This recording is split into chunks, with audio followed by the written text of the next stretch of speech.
Dans cette vidéo, tu vas découvrir et appliquer 5 exercices de musculation au poids de corps à réaliser en dehors du vélo que tu peux réaliser maintenant devant ton écran pour devenir plus fort sur le vélo. La semaine dernière, je vous ai présenté les bénéfices de la musculation pour rouler plus vite sur le vélo. Mais pour ça, il y avait besoin de matériel et de charges lourdes. Mais ne pas avoir accès à une salle de sport ou ne pas avoir du matériel pour se lester n'est pas une excuse pour ne pas réaliser les exercices que je vais vous montrer aujourd'hui qui ont de nombreux bénéfices. Alors que vous ayez commencé la musculation en salle ou pas, vous pouvez réaliser cette courte séance 2-3 fois par semaine. Il n'y a aucune excuse. Alors, avant de vous montrer les exercices sur le terrain, on va voir à quoi sert ce type de routine, quels sont les bénéfices et en quoi ça va vous rendre plus rapide. Ce qu'on veut en priorité, c'est venir activer nos fessiers qui sont des muscles primordiaux dans le cycle de pédalage de par leur rôle dans la phase de poussée, mais également dans la stabilisation de notre bassin sur le vélo, ce qui est très important pour favoriser notre transfert de puissance. Le problème de nos fessiers, c'est qu'ils ont tendance à s'endormir en quelque sorte de par nos longues journées assises sur une chaise de bureau, de par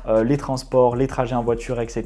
Et ce sont des muscles sous-activés, notamment avec les moyens et petits fessiers qui ont tendance à vraiment s'endormir et à être un peu feignants. Donc on veut les réactiver pour les réactiver sur le vélo, améliorer notre force sur la phase de poussée et améliorer notre stabilisation du bassin. Vous verrez des bénéfices très rapidement avec cette routine. Quand je dis réveiller ces muscles, j'entends par là réactiver les connexions nerveuses entre notre cerveau et ces petits muscles qui sont durs à recruter en temps normal. Sur le vélo, on pédale que dans un axe alors que les fessiers travaillent sur plusieurs axes. Donc on va utiliser tous ces axes pour réactiver ces fessiers et qu'ils puissent vous aider sur le vélo. Le deuxième point qu'on veut améliorer, c'est améliorer votre gainage général et votre stabilité sur le vélo en venant renforcer votre sangle abdominale et également vos dorsaux. Encore une fois, ça va vous rendre plus stable sur le vélo, plus gainé et ça va limiter la perte de watts due aux mouvements latéraux. Et enfin, cette routine va améliorer votre proprioception. C'est votre perception du corps dans l'espace et ça va vous aider à être plus à l'aise sur votre vélo. Vous allez constater sûrement des améliorations sur vos capacités de pilotage dans les descentes, etc. Vous aurez une meilleure compréhension de votre corps et de sa position dans l'espace. Et enfin, quatrième point non négligeable, ça va vous permettre d'éviter les blessures, bien que ça soit assez rare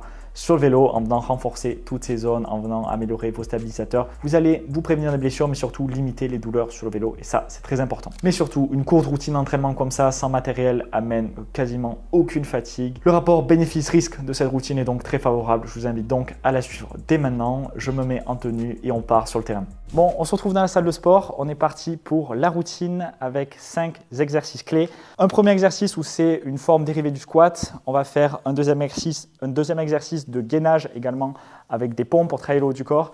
Ensuite, un exercice pour la chaîne postérieure où on va toucher nos pieds de manière alternée. Vous allez voir, c'est un exercice très simple. Ensuite, le Russian twist pour les abdominaux et enfin un exercice de gainage latéral.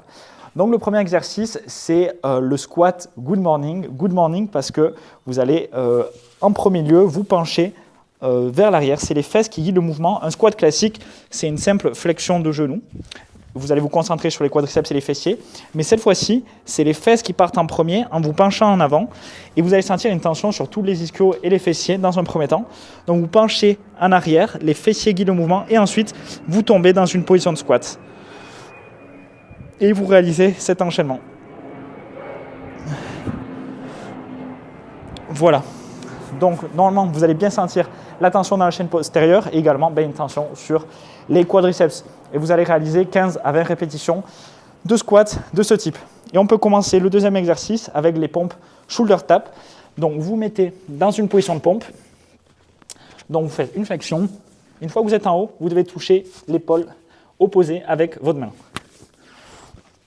Et le but, pour la phase de shoulder tap, vous allez toucher votre épaule, c'est de maintenir le bassin le plus stable possible et éviter de devoir complètement bouger votre corps pour toucher votre épaule. Vous devez vraiment vous concentrer sur la stabilisation de votre bassin et comme ça, vous allez enchaîner vos pompes et le toucher l'épaule. Si c'est trop dur, vous basculez sur les genoux et c'est le même principe. Ce que vous devez faire, c'est 10 pompes avec shoulder tap alterné. Et une fois que vous avez fini vos 10 pompes, vous restez en position de gainage et vous refaites 10 shoulder tap. Et vous allez vraiment activer l'ensemble du gainage. On passe à un deuxième exercice pour la chaîne postérieure qui est souvent sous-activée chez les cyclistes. Donc on va bien activer avec l'exercice. Je n'ai pas un nom pour cet exercice. Le but c'est de toucher votre pied opposé de manière alternée. Donc vous mettez sur une seule jambe et avec votre main opposée, le but c'est de toucher le bout de votre pied en contrôlant la descente. Et là, vous allez sentir une tension sur les ischios et les fessiers. Vous allez activer toute la chaîne postérieure. Donc, vous allez alterner une jambe après l'autre, une légère flexion de genou pour permettre la descente. Vous ne devez pas rester jambes tendues. Et vous allez alterner avec 10 répétitions par jambe, donc 20 répétitions au total.